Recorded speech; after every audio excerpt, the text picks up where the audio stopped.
Fala galera, aqui quem está falando é Alex Cadilli, seu professor de História.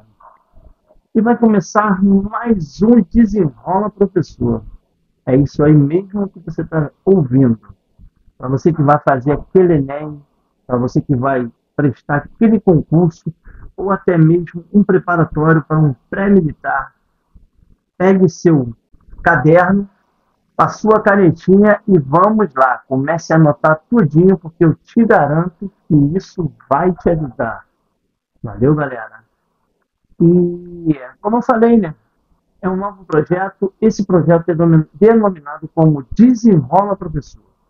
É isso aí. Antes de mais nada, se inscreva no meu canal, dá aquele likezinho e ative o sininho para que você seja beneficiado com novas gravações.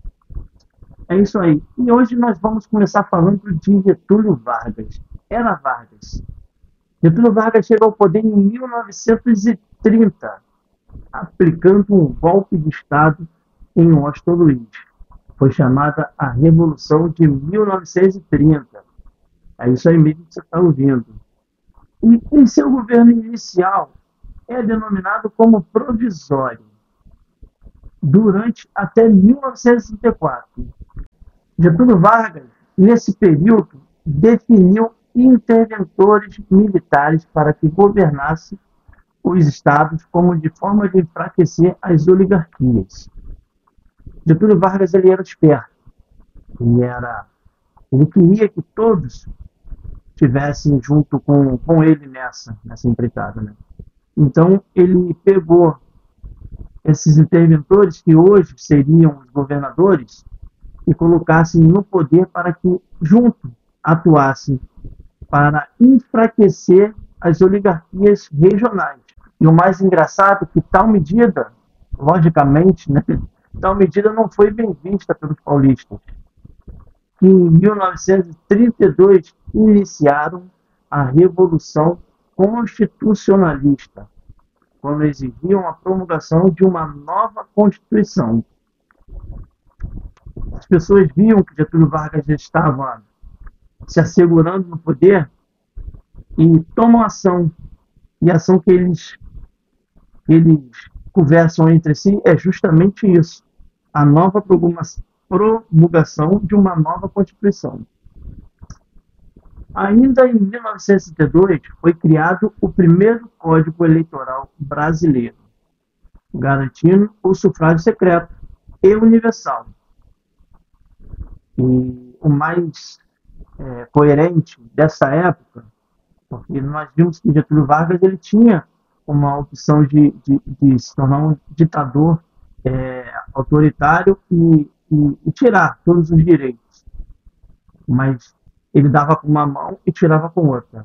Então ele fez esse sufrágio secreto e universal. E tem mais. Além disso, ele deu direito às mulheres, que elas passariam pela primeira vez ter o direito ao voto. E seguindo, em 1964 foi promulgada a nova Constituição, reafirmando os direitos políticos e civis. E através dela, Getúlio Vargas foi eleito pelo voto indireto, ele iniciou seu mandato constitucional, entre aspas, né, constitucional, de 1905 a 1937. Getúlio Vargas não era mole, gente, não era mole. Mas, ainda assim, ele foi um dos camaradas que mais contribuiu para o povo brasileiro. É um dos camaradas que criou várias leis. Foi aquilo que eu disse. Ele não fazia as coisas como um super bonzinho. Ele tinha o seu papel de autoritário, mas também tinha o seu papel que ajudava a população, porque ele entendia que você ter as pessoas, ali ter o cabresto das pessoas, era a melhor forma de governar o país. Então, houve o governo constitucional dele. E esse período foi marcado pela oposição de movimentos como a ANL, A ANL é a Aliança Nacional Libertadora, de ideologia socialista, tendo Luiz Carlos Prestes como um dos seus líderes. É evidente que, nesse período, apareceriam oposições, pessoas com outros pensamentos, e Luiz Carlos Prestes foi um dos seus algozes, né? Houve também outro movimento chamado de AIB, Ação Integralista Brasileira, de influência fascista, tendo Plínio Salgado como liderança. E ali estava formado algumas alianças e algumas oposições. Devido à proximidade de Vargas com os ideais fascistas, a ANL foi perseguida. Lembra da ANL que eu falei? A Aliança Nacional foi perseguida e seu plano revolucionário, a intentona comunista, foi reprimida. Getúlio Vargas tinha uma coisa em sua mente. Ele sabia que ele tinha que continuar no poder e sabia que se ele não desse a curva, não se antecipasse, ele não conseguiria continuar no poder.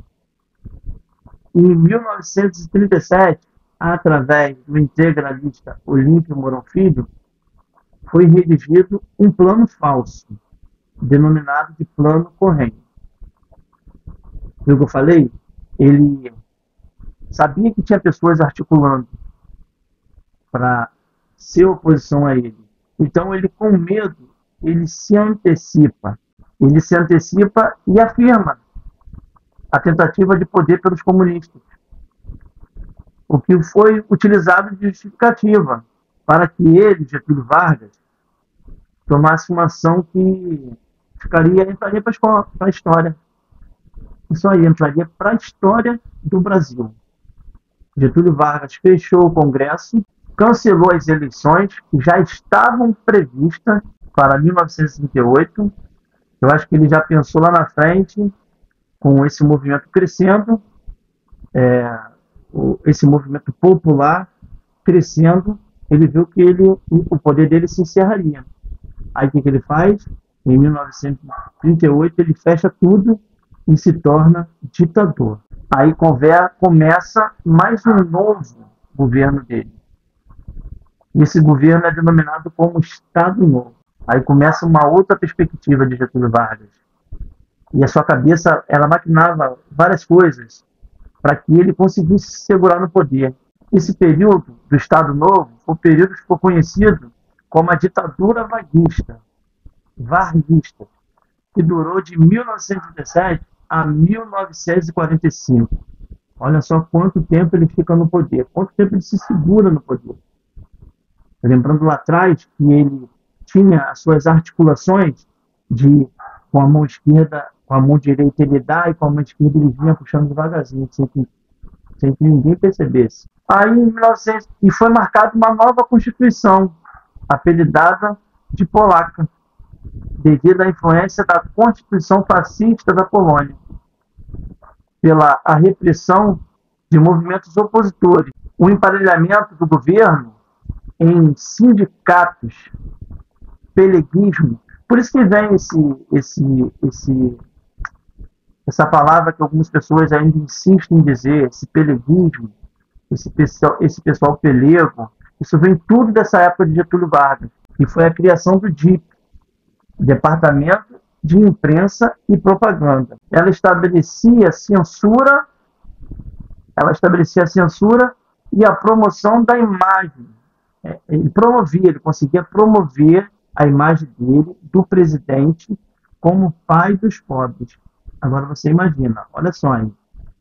Ele fazia aquele rodeamento de pessoas que faziam tudo. E ele conseguiu ser considerado pai dos pobres. Sabe como? Vou te falar agora.